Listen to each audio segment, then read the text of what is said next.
Sono Angelo Medisciotti, autore e regista dello spettacolo Salone Margherita. Salve a tutti, mi chiamo Umberto Del Prete. Il mio personaggio in questo spettacolo è ovviamente Cuputifa, naturalmente Antonio De Curtis Totò. Io sono Raffaele Wirz, in Salone Margherita faccio il commendatur marino, cioè il proprietario del salone. Ciao, sono Elena. Ho il piacere di interpretare una grande artista che si chiama Gilda Minanetti in questo spettacolo. Mi chiamo Noemi Giangrande e in questo spettacolo farò un monologo di Pupella Maggio. Ciao a tutti, sono Federica, la coreografa, e questo è il corpo di ballo della Green Agency. Ciao!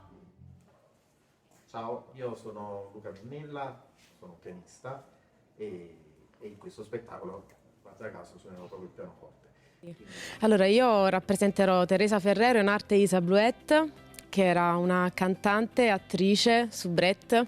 Buonasera a tutti, sono Luciano Salvetti e anche io farò parte del cast di questo nuovo spettacolo che si terrà al Teatro Troisi nel mese di maggio, nel mese delle rose, Salone Margherita 1929. Un momento storico molto importante per quanto concerne anche la musica. Bene, il mio ruolo, graditissimo ruolo che mi è stato affidato, è quello di Armando Gil. Armando Gil è stato il primo cantautore italiano. Il 20, 21 e 22 maggio prossimo, ovviamente, siamo ormai addirittura d'arrivo. Ricordiamo anche gli orari? Gli orari sono per il 20 e il 21 alle 20:30 e la domenica alle 18:30. Giustamente la pomeridiana. Senti, per acquistare i biglietti, perché già devono insomma acquistarli assolutamente. Sì, assolutamente acquistateli.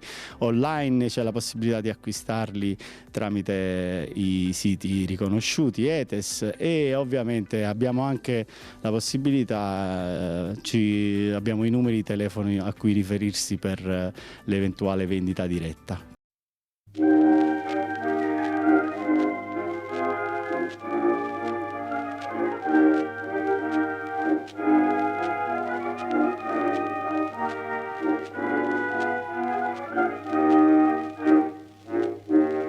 In mar ricordo Napoli mattina, quando sfiorava giorno a poca,